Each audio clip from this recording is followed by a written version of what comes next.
fallait que j'en parle. Ce n'était absolument pas possible autrement. Et je sais que c'est écrit dans la description que je traite uniquement de nouveautés manga et animés. Mais là, il fallait que je fasse exception. Et je me doute que je serai loin d'être le seul à en parler, qu'on me reprochera peut-être de surfer sur la hype, que Fidi va partir en PLS. Mais peu importe. Aujourd'hui, on parle donc de l'énorme réussite cinématographique qu'est Dragon Ball Z The Fall of Man.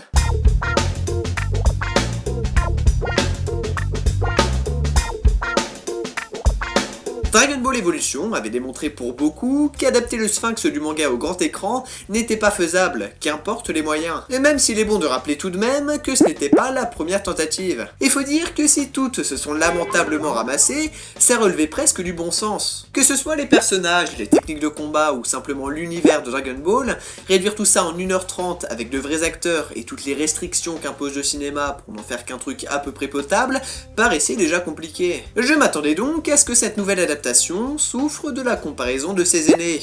Chose qui n'a d'ailleurs pas manqué. Bon, les retours sont quand même majoritairement positifs, mais il reste ici et là quelques soi-disant puristes totalement englués sur leur position conservatrice. Et jamais je n'ai trouvé qu'ils étaient autant en tort. Dragon Ball Z The Fall of Man est donc un moyen-métrage de presque une demi-heure, réalisé par Yuan Fort et Vianney Griffon sous le label Black Smoke Film. Inutile de préciser que c'est une fanfiction uniquement diffusée sur le net, avec tout de même sa petite équipe qui en fait un générique assez chargé. D'ailleurs, si Dragon Ball avait sa place au cinéma pour certains, c'était bien via des fans et non pas Hollywood. D'autres avaient même démontré, via des web-séries ou autres, que ça pouvait déjà avoir belle allure. Et c'est en ça que The Fall of Man avait déjà su faire monter l'impatience de certains et la médisance d'autres avec quelques trailers. Chose dont je ne savais même pas l'existence, ce qui m'a permis de n'avoir aucune attente. Les mauvaises langues pourront donc me dire que c'est pour ça que je n'ai pas été déçu, parce que oui, vous aurez compris que je n'ai pas été déçu. Et je leur réponds que nenni. Que nenni. C'est même d'une certitude absolue que qu'importe mon degré d'attente,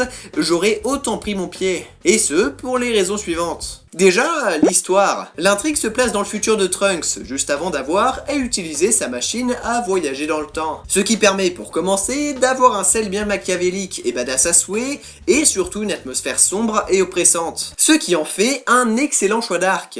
Comme Nolan nous l'avait prouvé avec sa trilogie The Dark Knight, ce qui marche le mieux sur grand écran, c'est d'ajouter un côté ultra réaliste à l'œuvre avec de vrais enjeux. Et ce choix permet donc d'avoir ces deux éléments sans même dénaturaliser le support d'origine. Il n'est plus question de pouvoir ressusciter n'importe qui, les 3/4 de l'humanité et nos héros sont décimés, et Trunks se retrouve pratiquement seul et impuissant dans ce monde apocalyptique sans aucune échappatoire. Donc niveau enjeu et crédibilité, on y est. Ensuite, niveau réalisation, je vais passer vite fait. Le rythme est super bon, les effets spéciaux véritablement au top, même si certains pourront chipoter sur Cell et le Super Saiyan, mais moi je dis que non. Les phases de combat sont impressionnantes sans être abusives, et la narration qui est concentrée sur les pensées de Trunks finit de modeler le tout pour un rendu digne des plus grands studios, avec plein de détails qui rendent le fanservice juste ultra jouissif. Et justement, s'il y a bien un point où il ne fallait pas se planter pour satisfaire les fans, c'est le casting, qui a étonnamment réussi à me convaincre dès les premières minutes.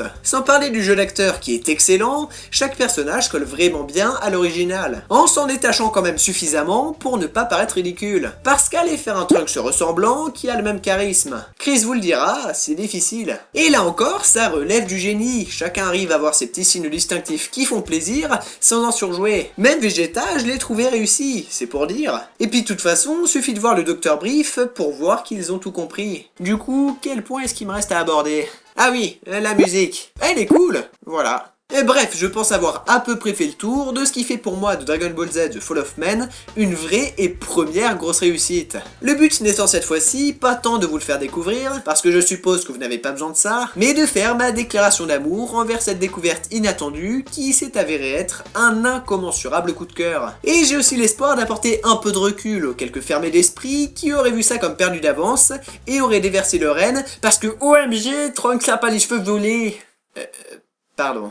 Surtout que je tiens quand même à rappeler que moi-même je suis un fervent défenseur du manga, ce qui me rend quelque peu plus légitime d'établir de tels propos, voyez-vous. Si toutefois, question de légitimité, il y a à avoir. Et d'ailleurs, je vais même aller plus loin. Au-delà d'une excellente adaptation, Dragon Ball Z The Fall of Man est pour moi la preuve irréfutable que Dragon Ball, comme n'importe quel manga, peut être porté à l'écran. Et que cracher sur n'importe quel nouveau film live de tel ou tel titre populaire sous cachet que d'autres ont échoué est d'une effroyable bêtise. Oui, vous vous rendez peut-être pas compte, mais jugez des films sur leur bande-annonce avec des arguments du genre non mais y a que des Asiates, des gens qui savent pas jouer. Pour ensuite en faire la comparaison immédiate avec Dragon Ball Evolution, c'est un peu lourd quand même. Alors maintenant on se tait, et on attend tous bien sagement la version de DBZ Tribute. Et je vous souhaite malgré tout un bon visionnage, le lien est dans la description. N'hésitez pas à aimer la vidéo, à la partager ou à laisser un commentaire pour faire part de votre propre premier retour, et je vous dis à la prochaine. Ciao.